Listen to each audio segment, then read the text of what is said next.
Hey FFR listeners, did you know that if you join our Patreon community, you can get nifty perks like early access, exclusive weekly bonus segments, access to our friendly Discord, and more? That's right, you can get cool stuff and help us keep doing FFR at the same time. What are you waiting for? Go to patreon.com/femfreak. Fuck all this productivity shit. I ain't over here trying to get swole and write the next great novel.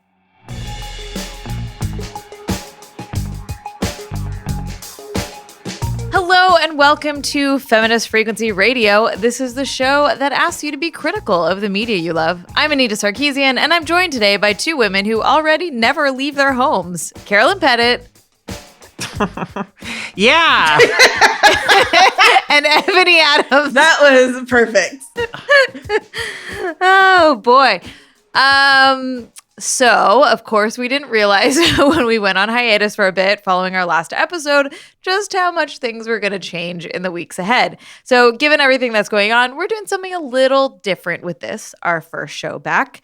It's going to be a little looser and a little more casual than our usual episodes because we just wanted to check in with each other and maybe talk a bit about some of the things that have been comforting us or distracting us or entertaining us or otherwise helping us get through this difficult time.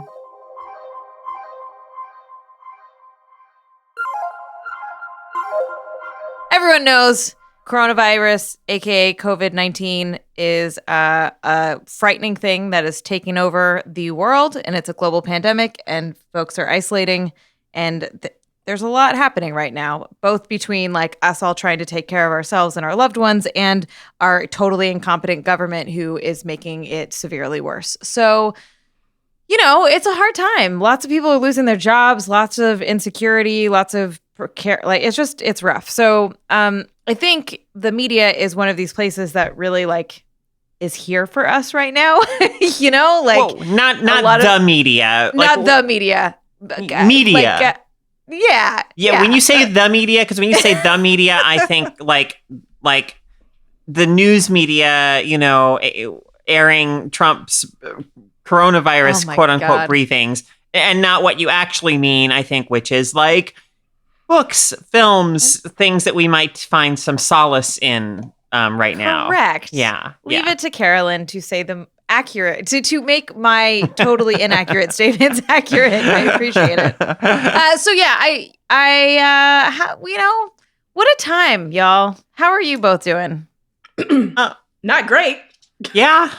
Same. Not great. I mean, it's weird for me. I will say that there are ways in which this whole experience is strange because, I already live alone and I already spend a fair amount of time alone. And I'm very, so it's like the whole social isolation thing. It doesn't feel in some ways, it doesn't feel like as dramatic a shift from business as usual as it does for other folks. And yet the whole emotional kind of texture of it is different. Because I'm so aware of everything that's happening around me outside in the world and everything. And all of that is making me more aware or differently aware, I guess I should say, of how important connection and, and actually being with people is. Not that I'm not always aware of that because I am, but there's just a different sort of a whole different kind of feeling around that because of everything that's happening right now. Yeah, it's tough. Excuse me. As Anita alluded to at the top of the show, I am a famous homebody. I pay a lot of money in rent. I want to get every dollar's worth. I love my house. I love everything about it. I love being inside. But part of what I love about the life that I have chosen for myself is that I have chosen it. It has not been imposed upon me. There's a world different between, choosing, modes or times of isolation versus, having that imposed from without and having it be, a blanket imposition. It's been really upsetting in a lot of ways to recognize how even the most seemingly inconsequential or quotidian interactions that make up the fabric of every day have now disappeared and how much, we depend upon them. We're social creatures at root, right? And so the fact that, you think, I don't really talk to anybody during the day unless it's the people I want to talk to. But then when it comes right down to it, you forget about, the neighbors that you see when you leave the house in the morning, or the people that you see when you go get gas and check out or whatever, and how all of that contributes to making you feel grounded. But I have to say, whatever. I'm doing fine. I'm doing a lot better than a lot of people, I guess. And that's where I'll leave it. I guess. Yeah. To get into other facets of this whole experience, not just like the social isolation thing, but the human cost and the horror of what is happening. There's because there's that as well. There's that sort of collective trauma or difficulty, at least emotional challenge of being sort of on the sidelines, something at somewhat of a remove of watching this horrifying thing take place in all of its manifestations, the ways that some populations are so much more vulnerable than others, and there's that weird thing that happens where like a thing, a tragedy can be so monumental that you almost can't even like wrap your head around it, or you can't even grieve because it's almost so big that you can't like process it. And so like for me personally, like weirdly, I guess it's not that weird, but it felt weird for me at the time. It was like last week, I think it was like last Wednesday night or whatever, the news broke that Adam Schlesinger had died, and he was a member of this band Fountains of Wayne.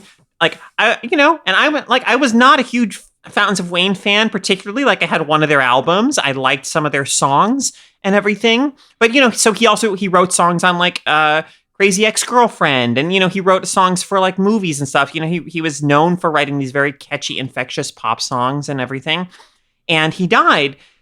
And like that was like the thing, for whatever reason, like that was like the thing, the thing that was like of a scale and scope that I could process and understand. That like when I read that, and I just started like sobbing because that and it wasn't just for, it was for him, but it wasn't just for him. It was like this grief that this wall inside of me had been holding back because I didn't know how to process it or even think about it. And because it was like, it's just like statistics almost, oh my God, like hundreds more dying every day. And that was like this moment of sort of this dam breaking inside of me, and some real emotion finally happening around what had previously felt like this just thing that I couldn't even begin to process on any, or understand on any real like emotional or psychological level.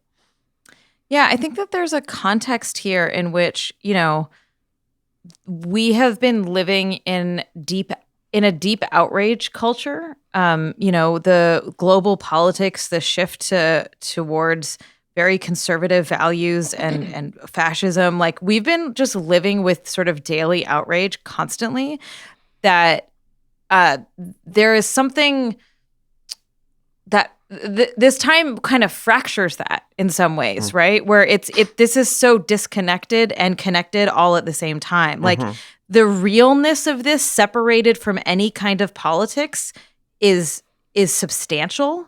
And then when you link it with current politics and how governments are responding and what that looks like, it's just even more of the same. So I'm like kind of two minds of that a little bit. Like, not two minds, but last year I decided that I wasn't really going to pay attention to the news.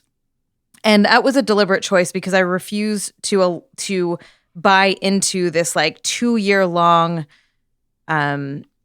presidential cycle that we have in the US. I think it's a horrific system that we have. And this year is the year that I was like, okay, I'm going to like plug back in and see what's happening. And every single morning I listen to the Democracy Now! Headlines. And even now, with everything that's happening, I really value that in a way that I didn't think I would. And I know a lot of people who are having a hard time, like, actually hearing all of the data and statistics every day. And to me, like, it feels so different because it feels so much more substantial than a lot of the shit that we get every day. Like, the realness of it. And when I start talking to my friends and loved ones, like, I know people who have gotten it and who are trying to get better from it and having a really hard time. I know folks who are healthcare workers who like go back to their families every day or don't go home alone. And plus seeing all of those stories, it's a really big moment for everyone, whether you're connected to or not. And I think, Carolyn, you're right. Like, it can be really hard to ground ourselves in the magnitude of it. Yeah. And, we're missing some of our like key, very human coping mechanisms for things. I'm thinking about folks who are unable to be with friends or loved ones who are ill right now, and just the frustration, the rage, the fear of knowing that you can't be there for someone, or God forbid you lose someone and not being able to grieve in the ways that you need to grieve because you can't have a graveside service, for instance, or like you can't observe your cultural and social kind of rituals around grieving. We're in uncharted territory in a way that I think all of us are just doing our absolute best to navigate. And I hope that as things continue to exist in the way that they are, that people start to, I don't know, go a little bit easier on themselves and extend themselves and everyone else a lot of grace in this period for not knowing how to deal, for, having days or weeks or, maybe just a moment or whatever of just being completely overwhelmed and knowing that that's not something you need to rush your way out of or like fight your way out of, that it's a completely legitimate response to what is something that is unheralded, absolutely unheralded. It's an interesting time. It's an interesting time, whatever. I emotionally, it's really complex, right? Because we have so many needs right now. And other people in our lives also have so many needs, and we can't necessarily fulfill them all at the same time, right? We can't necessarily give everyone in our lives what they need. And so, like, I've had to have a couple of uncomfortable conversations of just like miscommunication in terms of like emotional support with folks, and seeing like what I am capable of or versus not capable of. And like, we're trying to walk these complicated paths in like being there for one another and also like being there for ourselves, right? And being okay with the fact that you may have spent 5 days doing nothing but eating popcorn and watching TV. Yeah. Like that's a thing that you might do. And how do you just kind of be okay with that and have compassion for yourself, like you're saying, Ebony? Yeah, I was so glad to see that tweet go around that was like, hey, a pandemic is not a writer's retreat. Like, this notion that like, oh God, okay, well, we're all sheltering at home or working from home or whatever. Now's the time to get that pilot polished, or now's the time to pick up, 17 new hobbies and really, commit to learning the bass. Okay, cool if you do, but also like, it's okay to just be fucking depressed right now. And as you say, to just like sit on your couch, rewatching She-Ra, like that's legit. That's real, and it's okay. It is really strange to me. Like I'm observing myself in this moment and having this experience of like I was very, very busy last week because I got a writing assignment, a paid freelance writing assignment that I really had to buckle down and bust my ass to get done. And I did, and I raced like hell to get it done, and then I got it done. And so then this morning, it's like Monday morning, and even though I just spent all of last week like being productive and like doing a thing that is actually work and like and everything, I'm this morning it's like, I don't know, 10 a.m. or something, and I'm already that feeling in my mind of like, well, I'm not being productive. Oh shit! Like, what should I be working on? Like right this second. What am I supposed to be doing? Like right now. That feeling is still there of like this impulse to, or this fear of if I'm not being productive, what's going to happen to me? This is, of course, we have to at least mention that beyond just the devastating health crisis that's happening, or, this is a devastating time economically for so many people. And, and like, so there's that still that constant fear of like, around all of that. And God, and like, I'm realizing that I'm having real difficulty, just being okay with not knowing in every moment what I should be pouring my energy into, if anything. Yeah. Well, so how are you two coping? What are the things that you found yourself drawn to in these moments or during this time? So I will say, that there have definitely been some films that I have found particularly valuable at this, in this time. And I guess, I want to highlight one filmmaker in particular whose films I only just started watching in the past few weeks, and that I've really appreciated and enjoyed. So there's a filmmaker named Kelly Reichardt, and she is a woman who she actually had a film that was about to come out in theaters right before all of this happened that I was looking forward to seeing, called First Cow. Yes. But that kind of got sidelined, as movie theaters closed. And so I thought, well, okay, I'll take this opportunity instead to watch some of her other films. And she has described herself in the past as making films about characters who don't have a safety net.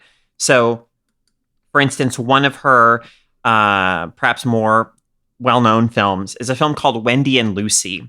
And this is a film, she works very often with the actor Michelle Williams, from like Dawson's Creek and stuff, but, who's now who's gone on to do a lot of interesting work post Dawson's Creek. But that may still be where a lot of folks initially, at least, kind of what they associate her with.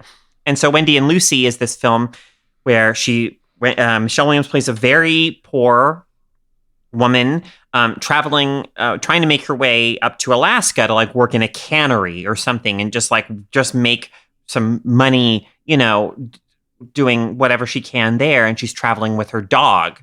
She goes into like a supermarket to buy / to steal some stuff that she needs.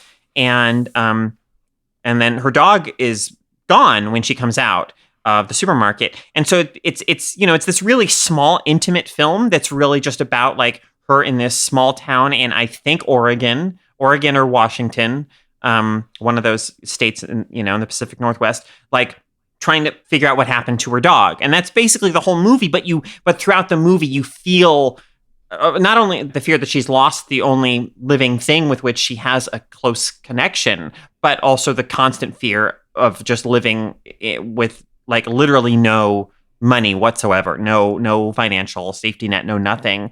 But probably the film of hers that I've appreciated the most and enjoyed the most, that I want to, maybe just recommend quite highly, is a film called Certain Women. And this is a film that stars Michelle Williams, Laura Dern, Kristen Stewart, Jared Harris, who, we know and love from Chernobyl and Mad Men. But and also an actor named Lily Gladstone, who I'd never seen before and who is just wonderful in this. And it's a very slow film. It's a film full of these like just natural vistas that I found particularly just like soothing and grounding right now to get this film that moves at such a deliberate pace and that is so visually beautiful and that takes in the natural world so beautifully. And it's a film that's largely about women having to navigate the feelings and the realities of men, but it absolutely focuses on the women. Women are the characters that the film is most concerned with. And it's just like it's this kind of remarkable film too, because it just, to me, it offers a glimpse into a whole other mode of storytelling that we don't see very often. So, for instance, there's a scene where a man has a gun, right? And you think that it might be this high intensity, like I'm kind of watching it and I'm like bracing myself, like, oh God, no, something horrible is going to happen. Like somebody's going to get killed and it's going to be this big, just horrifying thing. But it's not that at all. Like it doesn't go to those high intensity places. And like right now, I was very grateful for that. I was grateful for this film that's even keeled and deeply concerned about the inner lives of these women that it focuses on so deeply. That's my sort of quarantine recommendation, I guess, for folks, is maybe check out the films of Kelly Reichardt. And if you want maybe an accessible entry point, I would say Certain Women is it's been probably my favorite of the bunch, at least. Yeah. Nice. Ebony, what are you watching or doing? Yeah, it's mostly doing. I have found it hard to sort of land on anything that sounds good right now, and then, or once I start watching something, to actually focus on it throughout. So I've been watching very few movies. I mean, I've been working from home now for a little under a month. I've maybe watched 2 films. And, after I worked with, Feminist Frequency, I went to another media nonprofit where my job is, partially to keep up to date on film and TV. So this is, something new for me. But I am just finding it almost impossible to watch things right now. Instead, I'm mostly reading. But of the things that I have watched, one thing that I have been able to enjoy, and I think it's probably important that this is something that I've seen before, so it is okay. I can feel my mind occasionally kind of disconnecting, and I just let it happen. But I'm rewatching Foyle's War.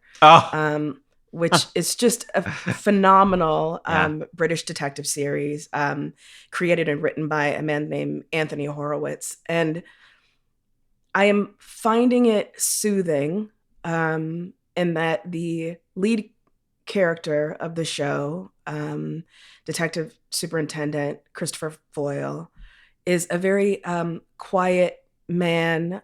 He's very thoughtful, deliberate man. He is wryly funny. He's older. He's a widower. But I am comforted by watching this drama that in many ways, the show, it was a very long running show. I think it went from like 2002 to 2015 or something. But of course, it's a European, or it's a British series. So that's, was that like 13 years? It was probably 3 seasons or something. It's ridiculous, and like 6 episodes. But most of the stories, there's murder that happens, but there's a way in which the stories can feel very small sometimes, deliberately so. But that doesn't mean that their weight is small. So as I said, Foyle's War is set during and just slightly after World War II, and so there will be conversations about like rationing or war profiteering or whatever. It's not like every episode is not about like a village being bombed or anything like that. And so I kind of appreciate the ways in which this show models the way in which there can be kind of smaller stories against the backdrop of this horrific thing that these people are living through. And yet there was this will to endure and this real communal feeling. I'm not expressing it well, but it is such a wonderful show. It is, as I say, quiet and thoughtful. It's it's very witty, incredible acting on the show. So I'm really loving that when I'm able to actually sit down and watch stuff. But as I said, I'm spending most of my time reading, And I'm not reading a lot of novels, which I normally do, nor am I reading nonfiction at the moment because my brain is not retaining new information right now of that sort. But I am reading a lot of short stories, and it's perfect for me for right now because there's something so appealing about the kind of the finite scope of a short story that feels doable right now. It's a genre and a medium that I, enjoyed before, but I was never really super into short stories. And now I'm just eating them up, there's something so freeing about picking up like a new collection of short stories and knowing like, oh, maybe this one isn't for me, but I'll skip to the next one and having absolutely like no requirements to pick up some massive tome and finish it. So I'm loving that. Unsurprisingly, a lot of the short stories that I've been reading are kind of are of the speculative fiction bent. Many are kind of like retellings, fractured fairy tales, but I do want to shout out one novella actually that I really, really enjoyed. It's called The Terracotta Bride by a Malaysian fantasy author named Zen Cho. And it's this, I don't want to, I couldn't, like oversell this. It's absolutely amazing about this young woman in the land of the dead, and the ways in which she sort of, comes to recognize how like her place in the hierarchy of the land of the dead is, determined by her gender and her age. She falls in love with the titular Terracotta Bride, who is this sort of automaton, who is the newest wife of her older husband. It's just a phenomenal fantasy novella. So I really encourage people to read that one, The Terracotta Bride. Yeah, really good. Awesome. I wrote down a list of everything I watched and did before we recorded this because I was like, I don't know, what have I been doing? Mm-hmm. And as I'm looking at this list, I'm like, oh, I can see that like I was really depressed for about like 10 days. Mm-hmm. And I think that that's one of the things that's coming up too during this time is that like our, people's mental health, like it's not like it was perfect before this. And so all of my like really depressive tendencies came out hard, and I just went back to like the comfort food. Like I watched a bunch of Heart of Dixie, which was just delightful. Like I just needed that. And then I started rewatching Nashville, which was a show that I loved back when it came out in 2012, starring Connie Britton and Hayden Panettiere. I don't know how to say her last name. And I remember I got tons of people hooked on it. And I remember not continuing because I was like, man, this show turned into a goddamn soap opera. Like, this is so stupid. I can't, like, what happened to it? And now that I've gotten past that point, I'm like, the whole show was a soap opera. Like, I don't know when I stopped watching it because it was just that. But it's these old characters that I'm familiar with that are like, that's comforting in its ridiculousness. And as I'm coming out of being depressed and starting to like get my shit back together, I'm just like getting more annoyed at like the things that are a problem. So like, I guess when I'm depressed, it's just easier for me to be like, yeah, whatever. But now I'm like, wait, so they're like making the white chick go to the black church because they realized that they had 4 seasons of no people of color. Like I'm just like, whatever. And I want to this is Heart of Dixie? No, this is Nashville. Oh, sorry. Okay. Yeah.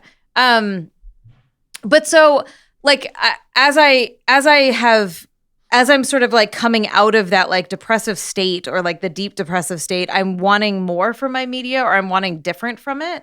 And that's when what you were saying, Ebony, where I'm like, I'm not finding stuff that's just like fitting. That's like fitting the tone that I want. But there is a show I started watching before the official isolation happened. And it's called Zoe's Extraordinary Playlist. It's so silly. It's not like, it's just like a feel-good kind of comedy. It stars Jane Levy, who, if you watch Suburgatory, you're familiar with. It also has Laura Graham in it from She's Lorelai from Gilmore Girls. And the premise of the show is that like she has this thing that happens to her, and all of a sudden she now can see the internal emotional souls of people through song. So she'll just be like going about her day, and she will just see people singing these like songs, and she has to solve their problems that she learns about in these songs. It's really stupid. Oh my gosh. But it's kind of charming in this like, you know, lighthearted teen, like it's not a teenager thing. They work at a tech company, right? It's so cheesy, but also just kind of easy. And it's, you know, it's week by week. So I'm not really like sitting and binging it because I don't think I could take that. But the last episode that just aired had introduced a character who's deaf, and they did a song with deaf singers. And I was so pleased at that. And they didn't translate it. It's not like there were subtitles. They just did the song, and it was beautiful. And I was really glad, like, it's this whole storyline about disability and like over parenting and stuff like that I thought was nice. But it did remind me that the show is something we've talked about a little bit, where there's more than one person of color on this show. You know, like, but it still feels like such a white show. And that, like, I think that's an interesting thing that we've talked about a bunch and still will continue to break through, when I'm like, why does this show feel so white? What is it about the spirit and the framing and the star and all of that, where even though there are people of color, it doesn't really matter that they're people of color other than, you know, whatever. So yeah, that was interesting. I'm still hate watching devs. I really, really, really hate it a lot. I like really fucking hate this show.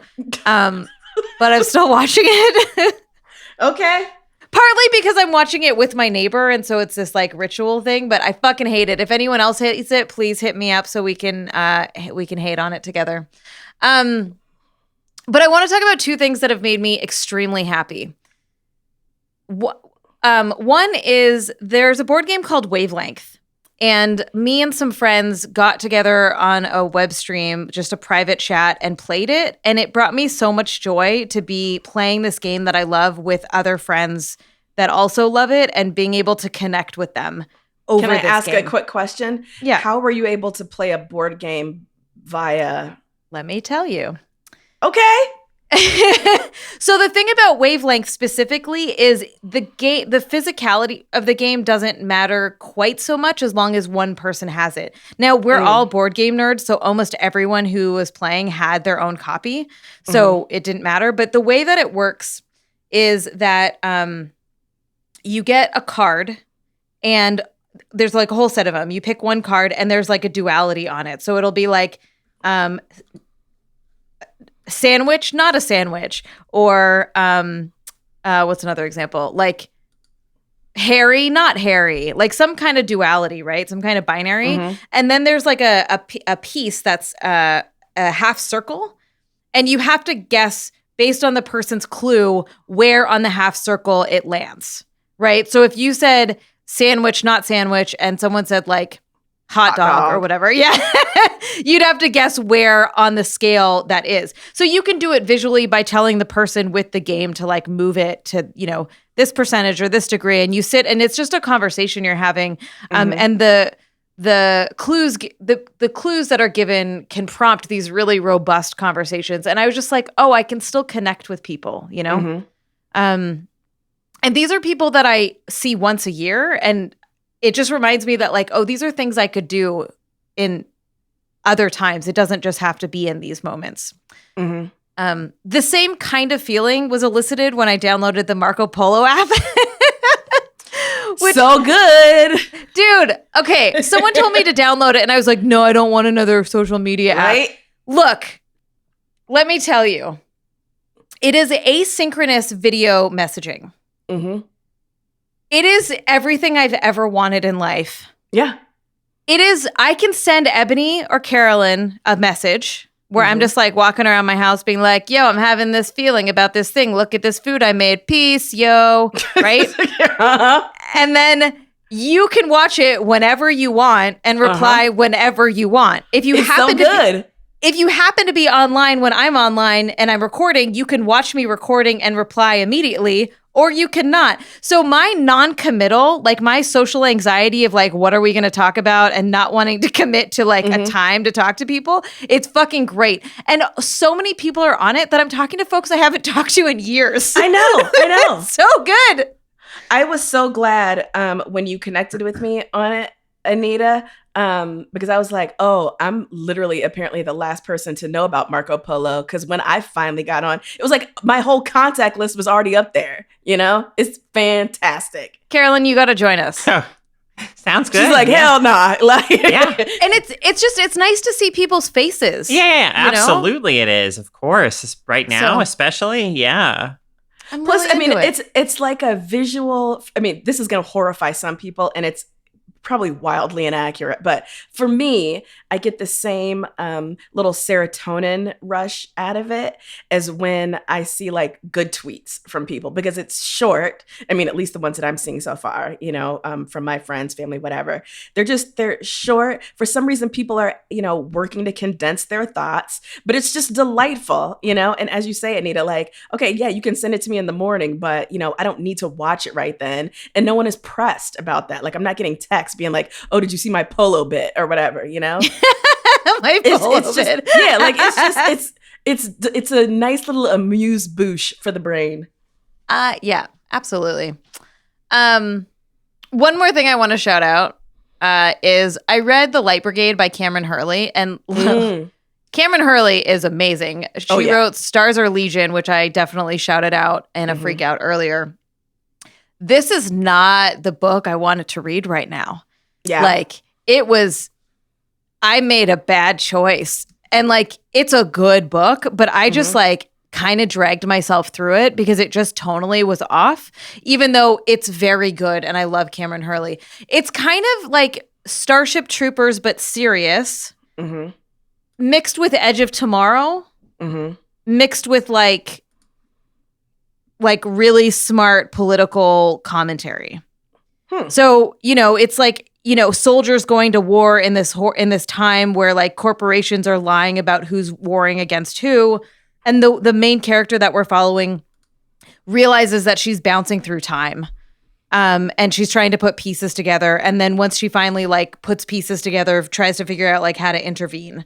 So it's an interesting story, but it's so deeply political. I wasn't in the mood to like, I don't know, listen to like soldiers. I just didn't want like battle scenes in my brain at this moment. But I do recommend it for when folks are in the mood for it because it's quite good. Can I ask for a request real quick from our listeners, all three of them? In this period where I can't really watch anything and I need to be doing something, but I need to not have it attached to any kind of like, you know, capitalist notions of productivity. I'm like a lot of people getting into like jigsaw puzzles and stuff. I don't need advice on that. But the thing that I would like advice on is anyone out there doing like miniature room boxes or miniature doll houses or dioramas or whatever? Point your old girl, Ebony, to some nice like beginner DIY type things. Cause I think I might like to like build something / you know, assemble something. Hook me up at That's Ebony cute. Esther. Yeah. You know, what the fuck else am I going to do? I got a big table in my dining room, you know? Build a dollhouse. Of course. Exactly. And I mean, maybe not like a dollhouse, but you know what I'm saying? Like it could be a little miniature bookstore or a little miniature coffee shop or whatever. Hook me up. You know? Also, I don't want to use Amazon to buy anything. So non-Amazon links, please. I started collaging. Ooh. maybe we'll use one of them in my just one of them. I've been like, it's not a real thing. It's actually really hard for me to get out of my brain of like just do something for fun that has no meaning. Because I kept being like, well, this should be like political because art's political, or like I would want to show this. And I was like, I need to stop thinking like that and just cut pieces out and see what happens. Yeah. And, you know, like, yeah, fuck all this productivity shit. I'm not like, I ain't over here trying to get like swole and write the next great novel. I would absolutely lose my shit if the next time I came over to your house, Anita, the whole interior was like completely decoupaged. Like you just were unable to stop. Well, we'll see what happens. Yeah. I don't have that many magazines to cut up. So if y'all want to send me some. My problem is I only have Time magazine, so I'm also limited in the kinds of things that I have access to. I'm going to have to send you what I've been doing. It's really goofy. Wow. It involves teddy bears and men's bodies. Okay. I'm into it. Tell me more. I would like to see it. Yeah, I'll show you. Mm-hmm. Yeah. All right, y'all. Oh, Anything else? I want everyone to be okay. And I know that's not a reasonable request to ask of the universe, but I hope everybody's okay. I have a request. Like, so we're back. Feminist Frequency's back for a little bit. And we're gonna, be here to entertain you during your Quarantimes. Oh, that's terrible. I keep trying to make it happen and nobody likes it. Mm-hmm.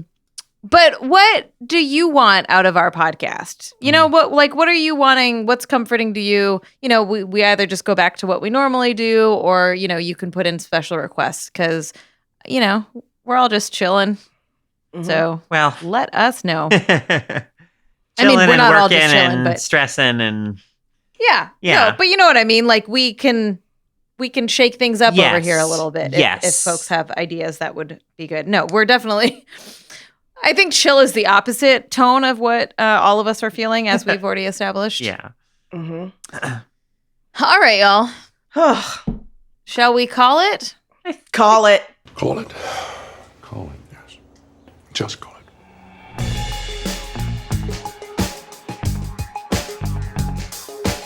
That's going to do it for this episode of Feminist Frequency Radio. We will be back again next week, so why don't you subscribe to us so that you can be the first to know when an episode goes up. You know how else you can be the first to know? Is if you sign up for our Patreon. Supporting independent creators right now is so useful, so please go support everyone you can if you have a stable job and income and you feel like you can do that. You can do that for us at patreon.com/femfreak. You can also follow us on Twitter, Instagram, and all the social medias at femfreak as well. The show is engineered by Rob Para. Carrie Stimson provides technical support, artwork by Jamie Varon, and our intro music is by Phil Circus. Thanks for listening. Bye, y'all. Bye, y'all.